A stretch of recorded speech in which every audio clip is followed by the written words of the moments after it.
नाज़रीन हेडलाइन सां ॾिठियूं ब्रेकिंग न्यूज़ आहे ख़ैरपुर मां अवां सां शेयर कयूं पिया। पीटीआई अॻवान ज़ाहिर शाह क़तल केस में अहम अॻ भराई थी आहे। केस में गिरफ़्तार जवाबदार ख़ान खोखर ॾोह जो एतराफ़ करे वरितो आहे।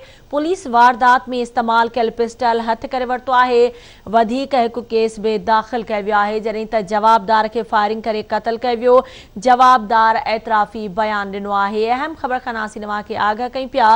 ख़ैरपुर में पीटीआई अॻवान ज़ाहिर शाह क़तल केस में अहम अॻ भराई थी आहे। केस में गिरफ़्तार जवाबदार ख़ान खोखर ॾोह जो एतराफ़ करे वरितो आहे। इन हवाले सां तफ़सील मालूम कंदासीं। आवाज़ न्यूज़ जो रिपोर्टर शकील जावरी असां सां लाइन ते मौजूद आहे। शकील, कहिड़ा तफ़सील आहिनि?